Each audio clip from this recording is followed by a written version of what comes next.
আসসালামু আলাইকুম ওরহমতুল্লাহি ওয়া বারাকাতুহু।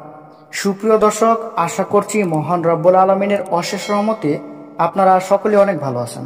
প্রিয় দর্শক, একদিনই বোন আমাদের মাঝে প্রশ্ন করেছেন এবং উনি জানতে চেয়েছেন যে মুহতারাম, মাসিকের পর শরীরের লোম না কাটা পর্যন্ত রোজা হবে কি?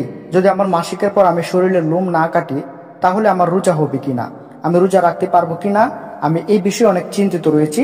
যদি আমাকে বিস্তারিত জানাতেন তাহলে অনেক উপকার হতো। তো ধন্যবাদ প্রিয় দিনী বোন, আপনি অত্যন্ত গুরুত্বপূর্ণ একটি প্রশ্ন করেছেন আমাদের মাঝে। আমরা ইনশাল্লাহ আপনার প্রশ্নটির যথার্থ উত্তর দেব। তো প্রিয় বোন, সেই বিষয় সম্পর্কে বলা যায়, দেখুন, মাসিক মেয়েদের একটি নির্দিষ্ট সময়ে হয়ে থাকে, যেমন মাসের যে কোনো একটি সময়ে মাসিক হয়ে থাকে।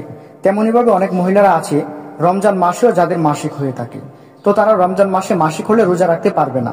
তবে যদি মাসিক শেষ হয়ে যায় তাহলে সে পবিত্র হয়ে রোজা রাখতে পারবে। তো এখন অনেক মেয়েরা প্রশ্ন করেন যে রমজান মাসে যদি মাসিক হয় এবং আমি যদি এর থেকে ফরজ গোসল যেভাবে আদায় করে ঠিক সেভাবে আদায় করি তাহলে আমি পবিত্র হব কিনা। তো দেখুন, আপনার মাসিক থেকে পবিত্র হওয়ার জন্য ফরজ গোসলের যে কয়টি নিয়ম রয়েছে সেই কয়টি নিয়ম মেনে যদি আপনি ফরজ গোসল করেন তাহলে আপনি মাসিক থেকে পবিত্র হয়ে যাবেন, এবং মাসিক থেকে পবিত্র হওয়ার জন্য ফরজ গোসলই যথেষ্ট। এখানে আপনার শরীরে লোম কাটা সেটা শর্ত নয়।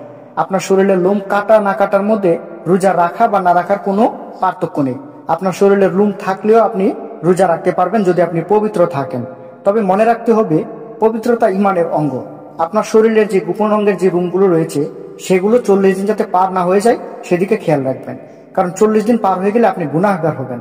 তবে সেই লোম থাকলে আপনি নামাজ পড়তে পারবেন, রোজা রাখতে পারবেন। 40 দিন যেহেতু পার হয়ে গেছে এবং আপনি তা পরিষ্কার করছেন না, সেজন্য আপনি গুনাহগার হবেন। তবে লোম থাকুক বা না থাকুক আপনি রোজা রাখতে পারবেন যদি আপনি পবিত্র থাকেন। তো প্রিয় প্রশ্নকারী দিনী বোন, আশা করছি আপনাকে বোঝাতে পেরেছি। তো ভিডিওটি ভালো লাগলে অবশ্যই একটি লাইক করবেন, এবং আমাদের চ্যানেলে যদি নতুন হয়ে থাকেন তাহলে অবশ্যই আমাদের চ্যানেলটি সাবস্ক্রাইব করবেন। সকলে ভালো থাকবেন, সুস্থ থাকবেন। আসসালামু আলাইকুম, আল্লাহ হাফেজ।